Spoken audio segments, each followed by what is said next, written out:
नमस्कार, मी निशा घरगुती भोजन या चॅनेलमध्ये तुम्हा सर्वांचं अगदी मनापासून स्वागत करते. आज आपण रव्यामध्ये दही घालून अतिशय भन्नाट आणि पौष्टिक असा पदार्थ बनवणार आहोत, जो की तुम्ही या अगोदर कधीही बनवलं नसेल.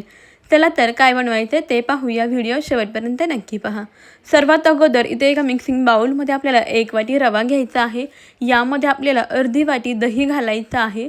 सोबतच यामध्ये पाणी घालूया. पाणी घालायचं व्यवस्थित असं मिक्स करून घ्यायचं आहे. यामध्ये आपल्याला टोटल 1 वाटी पाणी वापरायचं आहे. सुरुवातीला अर्धी वाटी पाणी घातलं, आता उरलेलं अर्धी वाटी पाणी आणखीन घालायचं आहे. असं मिळून आपण 1 वाटी रवा, अर्धी वाटी दही आणि 1 वाटी पाणी घातलेलं आहे. व्यवस्थित असं याला मिक्स करून घेऊया. पहा, अशा स्वरूपाचं आपलं हे मिश्रण तयार झालेलं आहे. आता आपण यावरती झाकण ठेवूया आणि 10 मिनिटेकरता याला बाजूला ठेवून देऊया, जेणेकरून यामधला रवा व्यवस्थित असा भिजला जाईल. झाकण ठेवून 10 मिनिटं आपण याला साईडला ठेवून देऊया. आता हा रवा भिजतोय तोपर्यंत इथे आपण काही भाज्या चिरून घेऊया. इथं मी घेतलेला आहे कांदा, कढीपत्ता, हिरवी मिरची, कोथिंबीर, टोमॅटो आणि शिमला मिरची. सर्व भाज्या आपल्याला छान अगदी बारीक बारीक अशा चिरून घ्यायच्या आहेत. कढीपत्त्याची पानेसुद्धा छान बारीक बारीक अशी चिरून घेऊयात. इथे तुम्ही तुमच्या आवडीप्रमाणे आणखीन वेगवेगळ्या प्रकारच्या भाज्या वापरू शकता, जसे की गाजर, कोबी, बीट असे आवडीप्रमाणे तुम्ही यामध्ये भाज्यांचा समावेश करू शकता.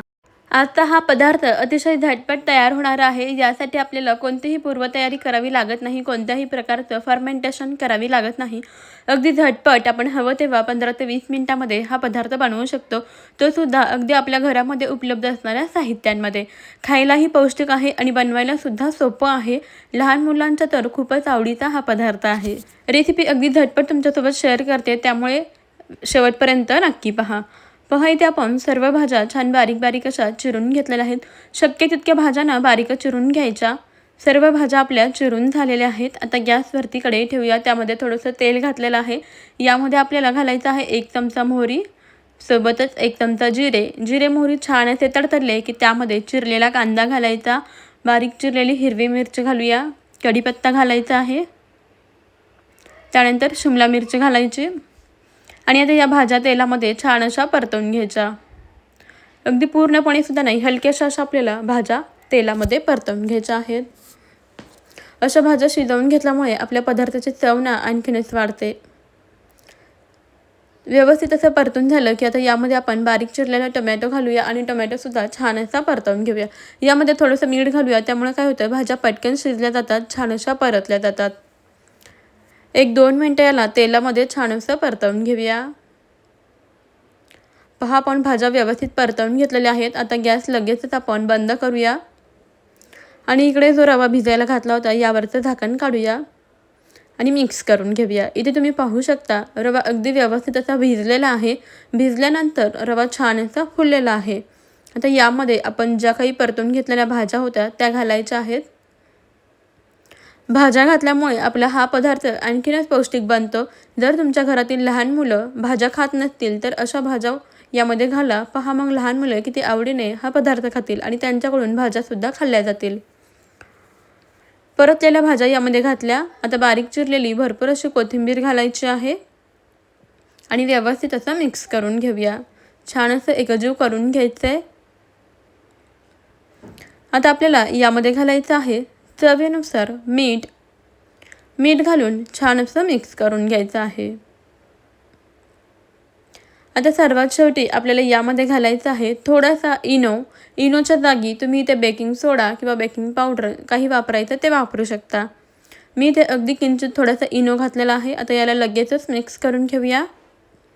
पहा, मिश्रण किती छान हलकं फुलकं असं झालेलं आहे. या स्वरूपाचं आपलं मिश्रण आहे. याची कन्सिस्टन्सी तुम्ही पाहू शकता. अशा स्वरूपाचं आपलं हे रव्याचं मिश्रण तयार झालं. तर आजचा जो पदार्थ आहे ना, तो आपण बनवत आहोत तडका पॅनमध्ये. तर गॅसवरती तडका पॅन ठेवून द्यायचा आहे. यामध्ये थोडंसं तेल घालायचं आणि तडका पॅन अशा पद्धतीने हलवून घ्यायचा, म्हणजे सर्व बाजूला तेल व्यवस्थित असं लागलं जातं. आता तयार केलेलं रव्याचं मिश्रण आपल्याला या तडक्या पॅनमध्ये भरून घ्यायचं आहे. 3 ते 4 चमचे मिश्रण घालायचं आहे आणि गॅस आपल्याला मध्यम ठेवायचा आहे. आता आपण यावरती झाकण ठेवूया. मध्यम गॅसवरती याला व्यवस्थित असं भाजून घेऊया. 3 ते 4 मिनिटं मध्यम गॅसवरती भाजून घेतल्यानंतर यावरचं झाकण काढायचं आहे. पाहू शकता हा बन डोसा अगदी टम्म असा फुगून वरती आलेला आहे. आता वरच्या बाजूने थोडंसं तेल लावून घ्यायचं आहे आणि हा बन डोसा आपण पलटी करून घेऊया. याला तुम्ही बन डोसा म्हणू शकता किंवा इडलीसुद्धा म्हणू शकता, कारण हे इडलीप्रमाणे अगदी गुबगुबीत असं तयार होतं, किंवा अप्पेसुद्धा म्हणू शकता. बघा खालच्या बाजूने अगदी मस्त असं भाजलं गेलेलं आहे. रंगसुद्धा खूपच छान आलेला आहे. आता पुन्हा झाकून ठेवायचं आणि दुसऱ्या बाजूने सुद्धा याला व्यवस्थित असं भाजून घ्यायचं. मस्त असं आपण दोन्ही बाजूनी हा बन डोसा भाजून घेतलेला आहे. पहा किती मस्त तयार झालेला आहे. जितका दिसायला सुंदर दिसतो ना, तितकाच चवीला खूपच मस्त हलका फुलका झालेला आहे. याच पद्धतीने आपण आणखीन एक बन डोसा बनवून घेऊया. तुमच्याकडे जर तडका पॅन नसेल तर तुम्ही हे मिश्रण आप्पे पात्रामध्ये घालू शकता आणि त्याचे अशा पद्धतीचे बन डोसे किंवा आप्पेसुद्धा बनवू शकता. अगदी झटपट असा हा बन डोसा तयार होतो. आपल्याला डाळ तांदूळसुद्धा काहीही भिजत घालायची गरज नाही. हवं तेव्हा बनवू शकतो. लहान मुलांना तुम्ही याला टिफिनसाठी देऊ शकता. भरपूर अशा पौष्टिक भाज्या घातल्यामुळे हा पदार्थ तितकाच पौष्टिक बनतो आणि लहान मुलांना तर असे बन डोसे खूपच जास्त आवडतात. त्यामुळे तुम्ही ही रेसिपी नक्की ट्राय करून पहा. आता वरच्या बाजूने थोडंसं तेल सोडून आपण हा डोसा पलटी करून घेऊया. पहा खालच्या बाजूने डोसा अगदी मस्त असा भाजला गेलेला आहे. तर हा बन डोसा भाजताना गॅस नेहमी मध्यमच ठेवायचा आहे, जेणेकरून हा डोसा आतमध्येपर्यंत व्यवस्थित असा शिजला जाईल आणि छान मऊ लुसलुशीत आणि जाळीदार होईल. पहा इथे आपण सर्व बन डोसे बनवून घेतलेले आहेत. तर एका साहित्यामध्ये आपले 3 ते 4 असे बन डोसे तयार होतात. बघू शकता अगदी मस्त गुबगुबीत इडलीसारखा हा डोसा तयार झालेला आहे.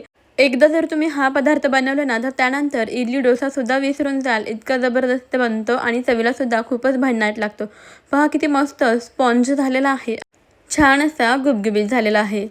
चला तर आता आपण याला कट करून सुद्धा पाहूया, तोडून पाहूया. आता याला मी तुम्हाला चाकूने कट करून दाखवते. तोपर्यंत मंडळी, तुम्ही आपला हा व्हिडिओ कोणत्या शहरातून किंवा कोणत्या गावातून पाहताय तर मला कमेंटमध्ये नक्की कळवा. म्हणजे मलासुद्धा समजेल की आपल्या घरगुती भोजनच्या या पौष्टिक आणि युनिक अशा रेसिपीज कुठेपर्यंत पोहोचतात.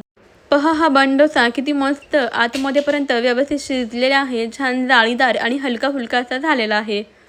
तुम्हीसुद्धा ही रेसिपी नक्की ट्राय करून पहा. कशी वाटली मला कमेंटमध्ये जरूर कळवा. आवडली असेल तर घरगुती भोजनला लगेचच सबस्क्राईब करा. त्यापुढील बेल आयकॉनसुद्धा प्रेस करा. म्हणजे तर आपल्या येणाऱ्या नवनवीन भन्नाट आणि युनिक अशा रेसिपीचे अपडेट सर्वात अगोदर तुम्हाला मिळतील. चला मंडळी, आपण भेटूया आपल्या पुढच्या रेसिपीमध्ये. तोपर्यंत खात राहा, मस्त राहा आणि सर्वात महत्त्वाचं म्हणजे हेल्दी राहा. व्हिडिओ शेवटपर्यंत पाहिल्याबद्दल धन्यवाद. चला मग, बाय बाय.